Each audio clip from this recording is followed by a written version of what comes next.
Hello students, welcome in the class. Today we are going to learn next very important question which will be asked in your exam. The question is, what is office circular, and give an example of it. હવે circular office circular એટલે શું અને એના example છે એ આપણે આપવાના છે. આ એક મોસ્ટ આઈએમપી ક્વેશ્ચન છે જે તમને એક્ઝામની અંદર પૂછાઈ શકે છે. ઓકે, સો સૌથી પહેલાં તો what is circular? Office circular is what? તો office circular is a formal letter that is intended to bring to notice certain matter to the employee within the organization. Office circular એટલે શું? તો કે એક પ્રકારની નોટિસ છે જે સંસ્થાની અંદર જ, બહાર નહીં, બરાબર, એક ફોર્મલ લેટર છે, એક નોટિસ તમે કહી શકો, પણ એ સર્ક્યુલર છે એ માત્ર ને માત્ર એના જે કર્મચારીઓ છે એના માટે ઉપયોગમાં લેવામાં આવે છે. એટલે કે સંસ્થાની આંતરિક બાબતમાં જ એ આપવામાં આવે છે.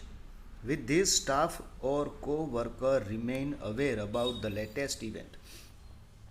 તો ઓફિસ સર્ક્યુલરના દ્વારા જે સ્ટાફ છે, બરાબર, ઓર્ગેનાઇઝેશનનું કો-વર્કર છે, બધાએ જે નવી ઇવેન્ટ ઘટના બનવાની છે એના વિશેની જાણકારી મળે. પ્રોજેક્ટ હોય, કોઈ મિટિંગ હોય, પ્રોબ્લેમ હોય, તો એના વિશે એ જાગૃત થાય અને ઇન્ફોર્મેશન મળે, એ હેતુથી ઓફિસ સર્ક્યુલર પસાર કરવામાં આવે છે. In the organisation thus office circular is medium to disseminate information among the staff member. એટલે એવું કહી શકાય કે ઓફિસ સર્ક્યુલર છે એક મીડિયમ છે, બરાબર છે, એક એવી માધ્યમ છે જેના દ્વારા એક માહિતી છે એ સ્ટાફના મેમ્બર સુધી પહોંચાડી શકાય છે. It contain very brief and precise internal matter related to the organisation. એની અંદર બહુ બ્રીફ એટલે ટૂંકું, એકદમ ટૂંકમાં, અને જે જરૂરી માહિતી છે એ એની અંદર મોકલવામાં આવે છે.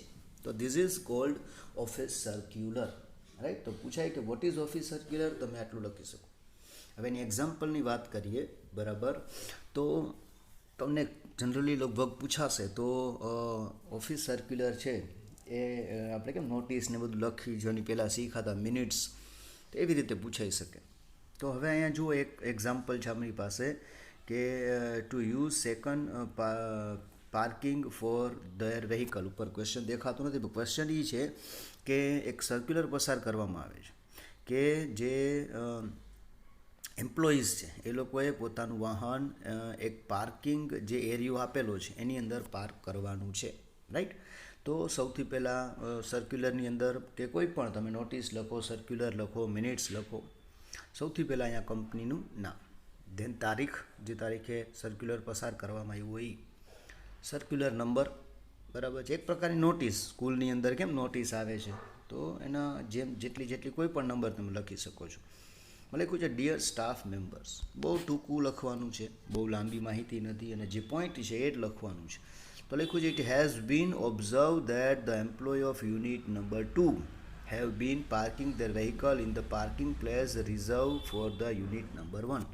તો કે ભાઈ એવું નોંધવામાં આવ્યું છે કે યુનિટ 2, અલગ અલગ કંપની હોય મોટી, તેમાં ઘણા બધા યુનિટ હોય, તો 2 નંબરના જે યુનિટના લોકો છે એ લોકો પોતાના વાહન છે ક્યાં પાર્ક કરે છે, તો કે ભાઈ 1 નંબરના યુનિટના જે એમ્પ્લોયીને રિઝર્વ કરેલું છે, જગ્યા આપેલી છે પાર્કિંગ માટેની, ત્યાં.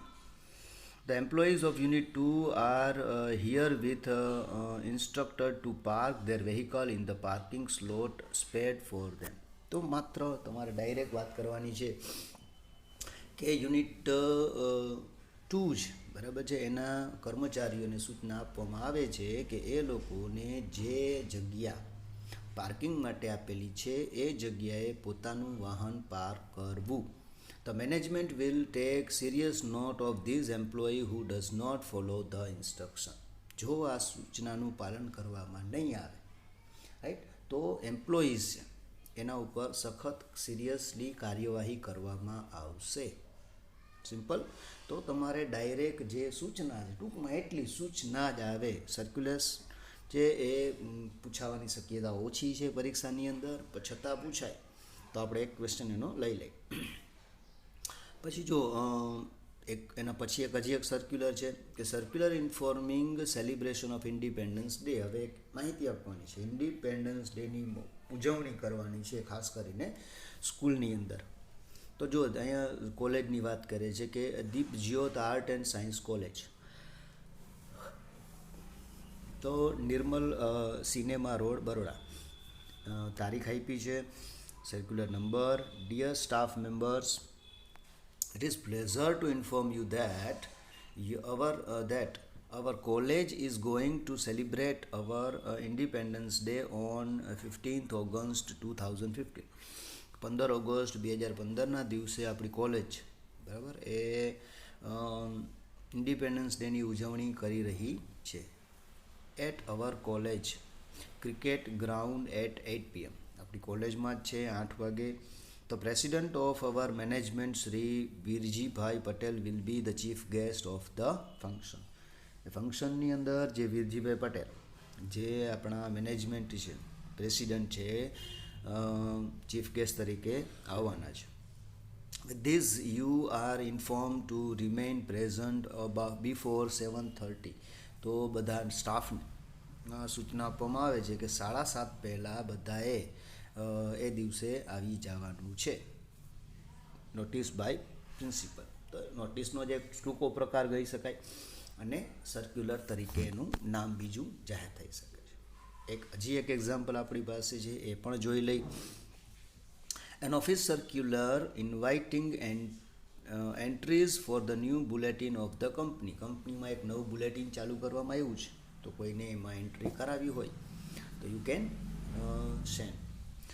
તો Avantika sales, station road, Jamnagar. કંપનીનું નામ, તારીખ આ બાજુ લખી છે, અહીંયા લખો તો પણ ચાલે.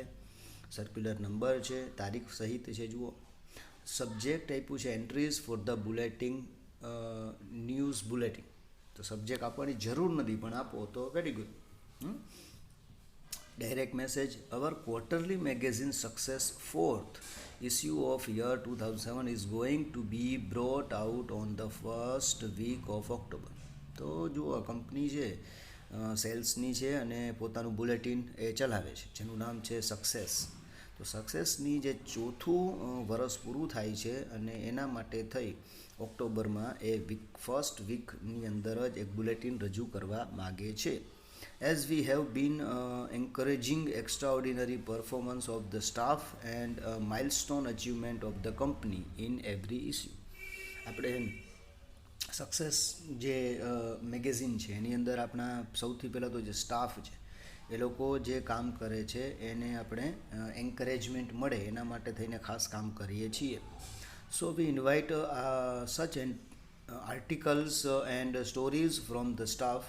તો આપણે સ્ટાફને એક આર્ટિકલ કોઈ લખતું હોય તો એને આપણે ઇન્વિટેશન આપીએ છીએ કે આપે. We also expect certain motivation stories. કોઈ મોટિવેશનલ સ્ટોરીઝ કોઈ પાસે હોય તો એ પણ આપી શકે છે. પછી ઇવેન્ટ હોય, પોએમ હોય, cartoon from the employees as well as there family. તો કાર્ટૂન બનાવતા હોય, માત્ર ફેમિલી એમ્પ્લોય માટે જ નહીં, પણ એમ્પ્લોયના જે ફેમિલી મેમ્બર્સ છે એનું હોય તો પણ ચાલે. All are proposed two send there entries before 25th September. તો બધાને ખાસ સૂચના છે કે 25 ડિસેમ્બર સુધીમાં પોતાની એન્ટ્રી આપી દેવી. It is advisable to send your entries typed in Times New Roman font. તો જે એન્ટ્રી છે એ ખાસ કરીને ટાઈપિંગ કરીને આપવી અને એમાં જે ફોન્ટ આવે છે ટાઈમ્સ ન્યૂ રોમન, એ ફોન્ટ છે, અક્ષર છે, એમાં જ ટાઈપ કરવી એટલે કંઈ પ્રોબ્લેમ ન થાય. ફોન્ટ સાઇઝ આપી છે 1.5 inch, margin on each side and content must be type on one side of the paper. બધી સૂચના આપી છે કે 12 સાઇઝમાં લખવાનું છે, બેયને વચ્ચે 1.5 ઇંચની માર્જિન રાખવાની છે અને એક જ સાઈડ પેપરમાં ટાઈપ કરવાનું છે, રાઈટ. તો દિનેશ ઠક્કર એડિટર દ્વારા આ સર્ક્યુલર પસાર કરવામાં આવેલું છે. તો આ રીતે સર્ક્યુલર છે એ લખી શકાય છે. ઓકે, દર્શન, મેં તમને કીધું બહુ મોસ્ટ એમપી ક્વેશ્ચન નથી, પણ કદાચ પરીક્ષાની અંદર પૂછાય તો તમે સર્ક્યુલર લખી શકો છો. તો આજનો લેક્ચર આપણે અહીંયા કમ્પ્લીટ કરીએ છીએ. નેક્સ્ટ લેક્ચરની અંદર એક બીજો આઈએમપી ક્વેશ્ચન આપણે ભણશું. So till then goodbye and thank you.